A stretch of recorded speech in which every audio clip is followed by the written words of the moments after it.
Bonjour et merci de rester avec nous sur Médien TV. Une découverte qui bouleverse l'histoire d'Homo sapiens. Des restes de 5 individus ont été trouvés près de Marrakech au Maroc, âge estimé plus de 300 000 ans.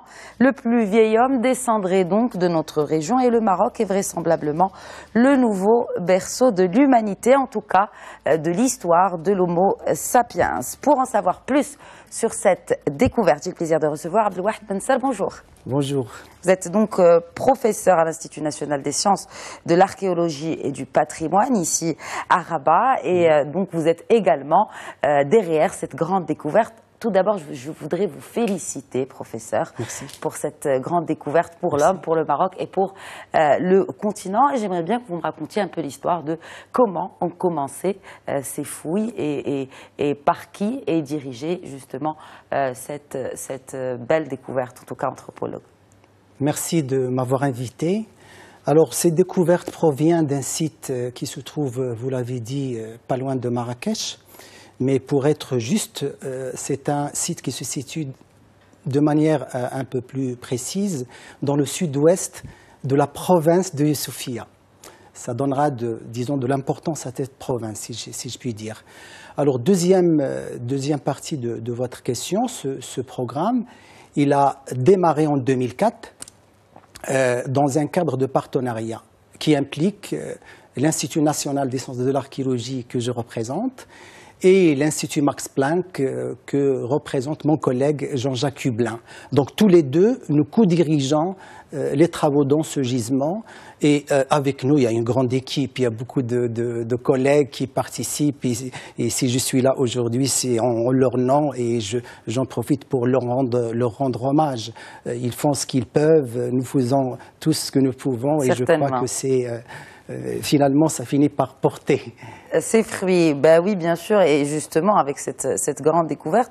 Avant de parler de ces aboutissants, quelles sont les techniques qui ont été utilisées pour justement déterminer l'âge de ces ossements, comme on peut le remarquer sur ces images qui paraissent vraiment intactes, en l'occurrence en ce qui concerne la dentition de ces crânes? Tout à fait.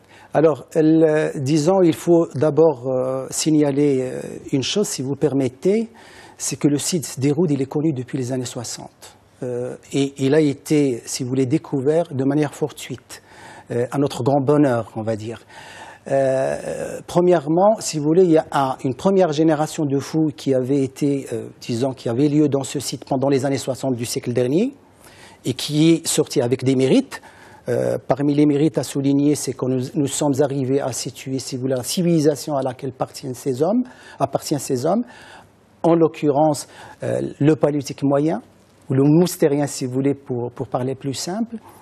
Et en même temps, dans cet ensemble, on a trouvé un certain nombre de fossiles humains qui sont arrivés à 6 fossiles quand même. Qu'est-ce que ça veut dire quand on dit qu'ils sont arrivés à 6 fossiles? 6 fossiles, ça veut dire en termes de trouvailles, en termes de découvertes. Cette première génération de travaux, si vous voulez, le résultat était aboutir à retrouver ou à découvrir 6 fossiles qui ont leur importance. On y trouve des crânes, et les crânes, c'est des indicateurs importants pour cette discipline. Donc, si vous voulez... Donc après les années 60, aujourd'hui... J'allais en arriver justement. C'est ce que je voulais mettre en évidence. Si vous voulez, je voulais mettre en évidence une lacune, malheureusement, qui était présente à cette époque-là, et que nous sommes, Dieu soit loué, nous sommes arrivés à la dépasser par l'apport de l'avancement des méthodes. Donc, ces premiers fossiles découverts étaient d'une morphologie ancienne, mais l'âge géologique qui leur correspondait ne correspond pas, disons, c'est pas un âge ça ne va pas, quoi. C'est un âge géologique imprécis. D'accord.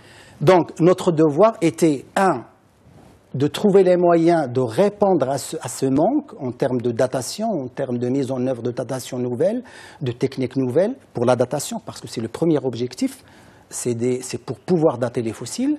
Deuxièmement, en même temps la mise en œuvre de techniques de fouilles modernes. Par exemple, si on peut juste peut-être donner des exemples à nos téléspectateurs pour qu'ils puissent visualiser un peu, est-ce que c'est avec des outils de dentiste, des outils de dentiste pour fouiller, c'est des outils de dentiste. Et après? Mais après, c'est une panoplie d'analyses et vous avez cité le scanner, c'est une partie de ce qu'on a pu faire. Oui.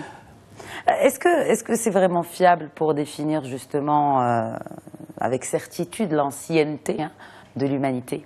Là, c'était l'enjeu, si vous voulez, c'était le pari, on va dire.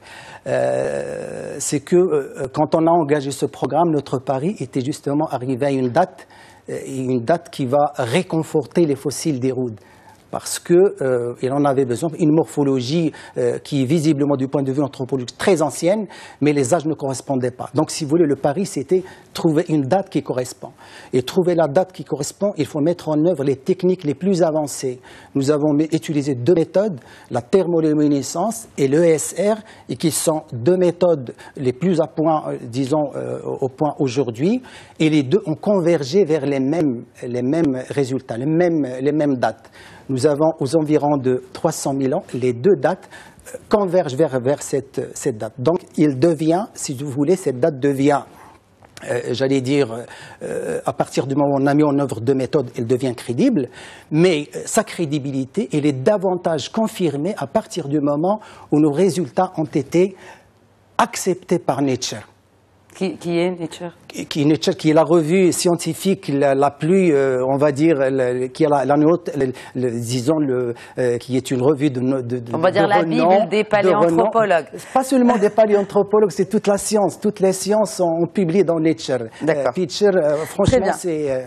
D'accord. Alors, professeur, quand on parle justement de ce genre de recherche, qui finance ce genre de recherche d'un côté, et puis aussi, quelle importance ça a pour le Maroc, pour le continent africain, en l'occurrence, en termes de paléanthropologie? Alors là, il y a j'allais dire, il y a 2 compartiments. Le premier, vous l'avez cité, c'est le financement. Le financement, il y a 2 établissements, comme j'ai dit, qui sont derrière. Il y a l'Institut national des sciences et d'archéologie qui contribue. Il y a l'Institut Max Planck. Disons, ces travaux se mènent dans un cadre coopératif, dans un cadre si vous voulez, c'est la mise en œuvre d'une synergie. Et dans le cadre de cette synergie, nous avons par exemple à l'Institut Max Planck, qui dispose d'un des scanners les meilleurs que nous avons au monde. Et l'image que vous voyez là, la mandibule, elle a été scannée, et là c'est disons, vous verrez la copie de cette pièce. Là, vous avez photographié, vous avez pris les originaux, mais vous aurez vu la copie de cette pièce, il est copie identique. Pourquoi? Parce qu'elle a été scannée par un scanner de haute précision. Et après les tirages sur imprimante 3D, on a des copies extraordinaires, et pas seulement ça. Et par rapport au continent, professeur, l'importance de cette découverte par rapport à notre continent africain. Alors, par rapport à notre continent, on parle aussi de Lucie, mais ça c'est une autre ère qui est plutôt des astrolopithèques. Australopithèque, tout à fait, vous l'avez dit. Alors, Australopithèque, on est sur une autre branche, on est sur un autre registre, carrément. Disons, Homo sapiens, ce qui nous intéresse, c'est notre espèce, c'est vous et moi. Vous voyez, c'est notre origine, en quête de cette origine.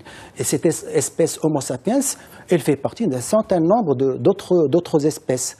Je citerai par exemple les Néandertaliens. C'est une espèce qui avait colonisé toute la partie de l'Europe. Toute une partie de l'Europe. Et de l'autre côté, au niveau de l'Afrique, nous avons Homo sapiens. Alors maintenant, vous me posez la question, quelles sont les implications par rapport à l'Afrique? Ma réponse est la suivante. Il y a, disons, jusqu'ici, les spécialistes étaient d'accord pour faire de l'Afrique le berceau de l'humanité moderne. La plupart d'eux situent cette origine au niveau de l'Afrique de l'Est. Maintenant, avec notre date, on peut dire qu'on a la plus ancienne et par conséquent les hommes les plus anciens d'Homo sapiens. Mais l'intérêt, c'est que l'interprétation d'un des fossiles en Afrique du Sud, elle prend appui sur nos résultats. Oui.